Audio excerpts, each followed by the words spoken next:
कैसे हैं साथियों। आज के क्लास में हम लोग जानेंगे बायोलॉजी का ऑब्जेक्टिव प्रश्न। बहुत ही मस्त VBI रहेगा, तो जल्दी से आप लोग जोड़ लीजिए और आप लोग अपने दोस्तों को भी जोड़ लीजिए। शुरू करने से पहले आप लोग जल्दी से शेयर कर लीजिए। आज का अंतिम क्लास है जय प्रक्रम का पार्ट नंबर 6। जय प्रक्रम है, क्या है जय प्रक्रम? जय प्रक्रम साथियों जल्दी से शेयर कर लीजिए। और आज का प्रश्न का पहला प्रश्न है, आज अंतिम है, क्या है? अगर आप पार्ट नंबर 1, 2, 3, 4, 5 नहीं देखें तो जाकर जल्दी से देख लीजिए। और आज का आखिरी पार्ट नंबर, आज है पार्ट नंबर 6। पार्ट नंबर आज 6 है। आज का इतना ही रहेगा। 300 ऑब्जेक्टिव हम लोग कर चुके हैं जय प्रक्रम का। तो अब करेंगे हम लोग आज हम लोग करने वाले हैं 151 नंबर से।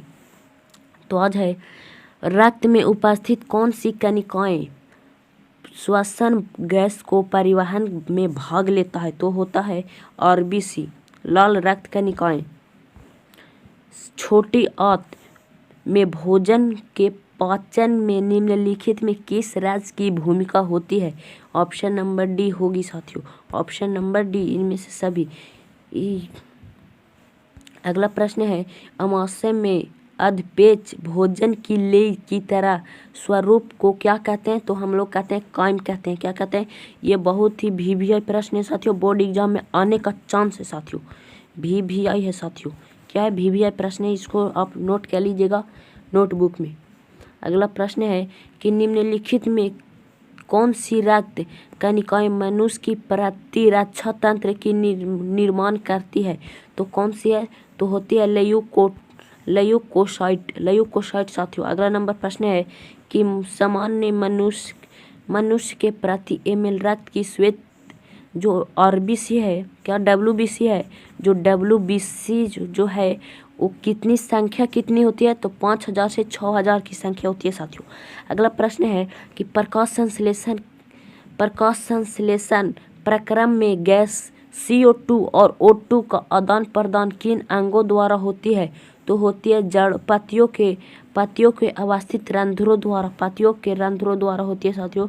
अगला प्रश्न है, पेरिटेनियस की दोहरी झिल्ली जिसमें मानव हृदय सुरक्षित रहता है, उसे हम क्या कहते हैं? उसको हम कहते हैं पेरिकार्डियम कहते हैं साथियों। अगला प्रश्न है कि जीवन की उपचायिक क्रियाओं को संचालन के लिए निम्नलिखित में कौन आवश्यक है?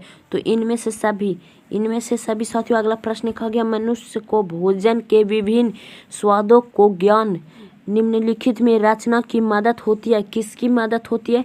तो लार ग्रंथि या स्वाद कलिकाएं। तो इसका सही आंसर हो जाएगा स्वाद कलिकाएं साथियों, ऑप्शन नंबर सी। अगला प्रश्न है कि दांत की अच्छी प्रकार सफाई नहीं करने से दांत पर बनने वाली अस्थायी परत को हम लोग क्या कहते हैं? तो हम लोग डेल्टाइन कहते हैं। क्या कहते हैं? दंत प्लाक कहते हैं। दंत प्लाक यानी गंदगी जो बैठ जाता है हमारे दांत पर, उसको हम क्या कहते हैं? तो दंत प्लाक कहते हैं, दंत प्लाक।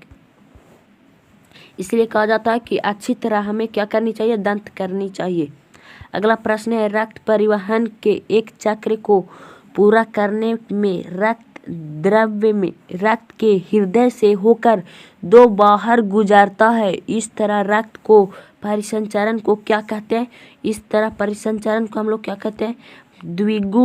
द्विगुण परिसंचरण तंत्र कहते हैं, द्विगुण परिसंचरण तंत्र कहते हैं। अगला प्रश्न है, हृदय धड़कन का तालबद्ध संकुचन एक विशेष प्रकार की तंत्रिका ऊतक द्वारा होता है, उसे हम क्या कहते हैं? उसे कहते हैं इनमें से सभी। ऑप्शन नंबर डी सही आंसर हो जाएगा साथियों। अगला प्रश्न है, नासिका बेस में की टेढ़ी मेढ़ी घुमावदार प्लेट की तरह रचना को हम क्या कहते हैं? उसको हम कहते हैं कांची कहते हैं साथियों। ऐसे जो होता है आहार नाल में ऐसे उसको हम लोग क्या कहते हैं? कांची कहते हैं साथियों। अगला प्रश्न है कि प्रवास की क्रिया निम्नलिखित में किसकी रचना की भूमिका होती है? तो इनमें से सभी, ऑप्शन नंबर डी साथियों। अगला प्रश्न है कि महाधमनी एवं उनकी मुख्य शाखाओं में रक्त प्रवाह दबाव को क्या कहते हैं? उसको हम रक्तचाप कहते हैं। अगला प्रश्न है कि पौधों में के बाहरी वायवीय भाग द्वारा जल वाष्प की निकलने की क्रिया को हम लोग क्या कहते हैं? जल वाष्प की क्रिया को हम वाष्पोत्सर्जन कहते हैं। जल की क्रिया को वाष्पोत्सर्जन कहते हैं। अगला प्रश्न है कि वक्ष गुहा को उदर गुहा से अलग करने वाली गुंबद के आकार को हम क्या कहते हैं? उसको कहते हैं डायफ्राम।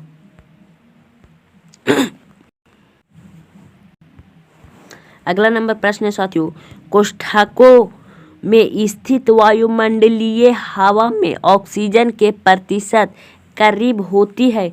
कितनी प्रतिशत होती है? तो 21% साथियों, 21%। अगला नंबर प्रश्न है जल के अवशोषण एवं परिवहन में जड़ जाइलम वाहिका उत्पन्न करने वाली दाब को हम क्या कहते हैं? जाइलम जो है किसकी उत्पन्न करता है? तो हम लोग कहते हैं मूल दाब को उत्पन्न करता है। जाइलम जो है मूल दाब को उत्पन्न करता है।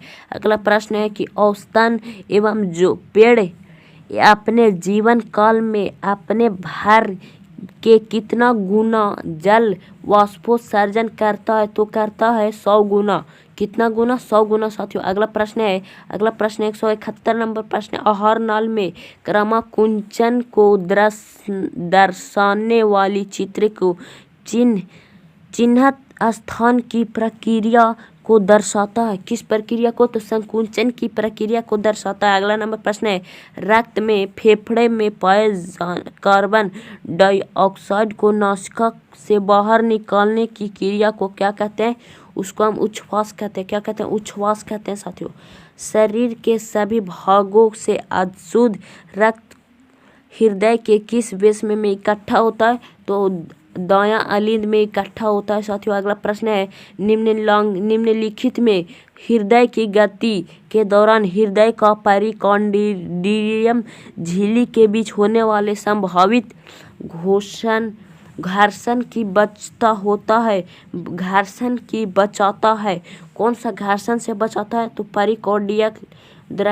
पेरिकार्डियल द्रव्य बचाता है उस घर्षण से। अगला प्रश्न है ईस्ट द्वारा ऑक्सीजन की अनुपस्थिति में पाइरूवेट का एथेनॉल का कार्बन डाइऑक्साइड में परिवर्तन की क्रिया को क्या कहते हैं? तो किण्वन कहते हैं। क्या कहते हैं? किण्वन कहते हैं। 176 नंबर प्रश्न कहा गया है कि आणविक ऑक्सीजन के उपलब्ध नहीं होने पर पाइरूवेट का परिवर्तन जंतुओं में किस यौगिक में होता है? तो होता है लैक्टिक अम्ल में होता है। लैक्टिक अम्ल में होता है। कहा गया अगला इनमें से किस रचना को कारण मुख गुहा से भोजन श्वासनली में नहीं पाया जाता है? श्वासनली में पाया नहीं जाता है तो एपिग्लैटिस के कारण।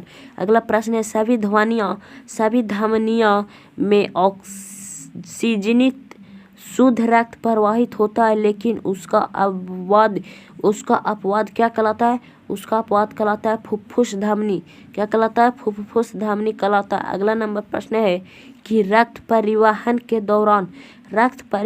दौरान हृदय में रक्त का भरना तथा फिर उसको बाहर निकालना क्या कहलाता है? उसको हृदय चक्र कहलाता है। कहा गया भोज्य पदार्थ से ऊर्जा के उत्पादन में भोजन अणुओं का होता है वह क्या कहलाता है? अणुओं का होता है जो ऑक्सीकरण कहलाता है। अगला प्रश्न है 181 नंबर, बायां निलय के अगले भाग को दाएं कोण से निकलने वाले महाधमनी को क्या कहते हैं? उसको हम कहते हैं महाधमनी चाप कहते हैं साथियों। अगला प्रश्न है कि पक्षियों में बढ़ते नाइट्रोजनी पदार्थ के रूप में निम्नलिखित में कौन सा पदार्थ उत्सर्जित होता है? तो कौन सा पदार्थ उत्सर्जित होता है? तो यूरिया अम्ल उत्सर्जित होता है। यूरिया अम्ल उत्सर्जित होता है। अगला नंबर प्रश्न है कि समस्त जैव कोशिकाओं में रासायनिक ऊर्जा के सार्वजनिक वाहक को क्या नाम है? तो उसका क्या नाम है, तो एटीपी कहते हैं। क्या कहते हैं, एटीपी कहते हैं। अगला प्रश्न है 185 नंबर कि वैमेन संपुट में अवस्थित रक्त कोशिकाओं में जाल को घेरने वाली रचना को हम क्या कहते हैं, जाल को घेरने वाली रचना को कहते हैं गैलोमेरुलस कहते हैं उसको। अगला नंबर प्रश्न है कि ऑक्सीजन युक्त वायुमंडल से पौधों के किन अंगों द्वारा प्रविष्ट होती है, तो इनमें से सभी के द्वारा। ऑप्शन नंबर डी हो जाएगा साथियों। अगला प्रश्न है किन क्रिया द्वारा ग्लूकोज को एक अणु से 2 अणु पाइरूवेट में निरूपित होता है, तो होता अवायवीय श्वसन में एक अणु 2 अणुओं में बढ़ जाता है। अगला नंबर प्रश्न है कि किन जंतुओं में श्वसन गैसों ऑक्सीजन तथा कार्बन डाइऑक्साइड का आदान प्रदान रक्त द्वारा जल के बीच विसरण द्वारा होता है, तो इसका सही आंसर हो जाएगा मछली में होता है। अगला नंबर प्रश्न है कि अमाशय के दीवार में होने वाली घाव यानी पेप्टिस अल्सर जो होता है अत्यधिक स्राव कहाँ से होता है, अत्यधिक स्राव होता है, हो सकता है तो कहाँ से हो सकता है, तो अम्लीय स्राव होता है। क्या होता है, अम्लीय स्राव होता है। अगला नंबर प्रश्न है कि मनुष्य में नासिका वेश में छोटा अग्रभाग जिसमें वह नासिका छिद्र खुलता है उसे हम क्या कहते हैं, उसको हम कहते हैं प्रघान या प्रकोष्ठ कहते हैं। अगला नंबर प्रश्न है एक अर्धपरागमय झिल्ली से जल के विसरण की क्रिया को क्या कहते हैं, तो प्रासरण कहते हैं। क्या कहते हैं, प्रासरण। Option number A. अगला प्रश्न है 292 नंबर कि पौधों में वायवीय भागों से जल का रंध्रों द्वारा वाष्प के रूप में निकलता है उसे हम क्या कहते हैं, उसको कहते हैं वाष्पोत्सर्जन कहते हैं साथियों। ये प्रश्न बहुत भी था, ये क्या था, बहुत इम्पोर्टेंट था। अगला प्रश्न है कि पौधों में स्थानांतरण की क्रिया की भूमिका होती है, क्रिया की भूमिका जो होती है कहाँ पे होती है, तो वाष्पोत्सर्जन होती है। अगला प्रश्न है एकाएक की कोशिका जैव अमीबा पैरामीशियम में श्वसन गैस का आदान प्रदान किसके द्वारा होता है, तो किसके द्वारा होता है, कोशिका झिल्ली के विसरण द्वारा होता है। अगला प्रश्न 295 नंबर निम्नलिखित के पदार्थों में सामान्यतः किसका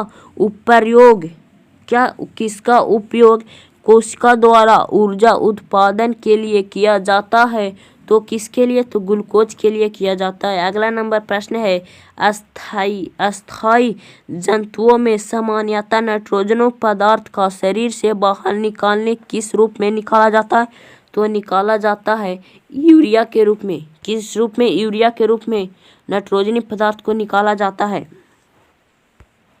हमारे मूत्र में कितना प्रतिशत यूरिया पाया जाता है, तो 2% पाया जाता है।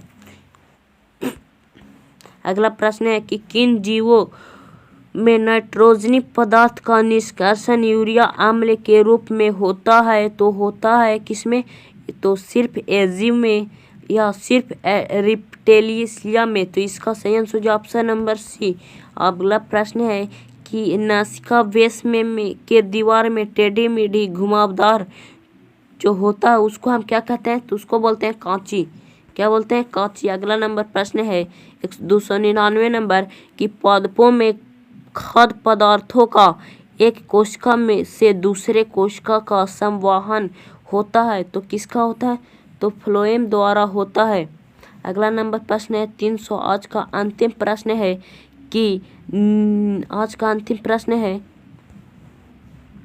कि नग्नबीजी पौधों में जल तथा घुलित खनिज लवणों को जल से पत्तियों तक पहुंचाती है, वह कौन है जो पत्तियों तक पहुंचाती है, तो किसके द्वारा होता है? तो वाहिनियों द्वारा होता है। साथियों, आज का प्रश्न समाप्त हुआ। बताइए कितना सही हुआ। हम लोग कर चुके हैं जैव प्रक्रम का कितना सवाल कर चुके हैं? जैव प्रक्रम का 300 प्रश्न कर चुके हैं साथियों। 300 प्रश्न हम लोग कर चुके हैं। 300 में बता सकते हैं कि आप लोगों को कितना रिवीजन हुआ है।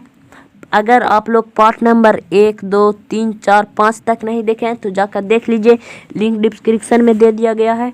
अगर इसका नोट्स लेना चाहते हैं तो लिंक डिस्क्रिप्शन में दिया गया है व्हाट्सएप ग्रुप का, आप वहाँ जाकर ज्वाइन हो जाइए।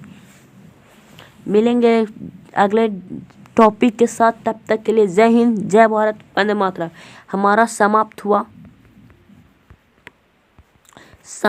हमारा क्या समाप्त हुआ? हमारा जैव प्रक्रम चैप्टर क्या हुआ? जैव प्रक्रम कॉन्सेप्ट हमारा समाप्त हुआ। जैव प्रक्रम हमारा क्या हुआ? समाप्त हुआ साथियों। जैव प्रक्रम हमारा समाप्त हो चुका है। अब बताइए आप लोगों को सवाल कैसा लगा? अगर अच्छा लगा तो जल्दी से लाइक कर दीजिए। अगर जो नए हैं इस चैनल पे, चैनल को सब्सक्राइब कर दीजिए जुड़े रहने के लिए, और नोटिफिकेशन को ऑल पर सेलेक्ट कर लीजिए ताकि हमारा जब क्लास होए तो आपको नोटिफिकेशन मिल जाए।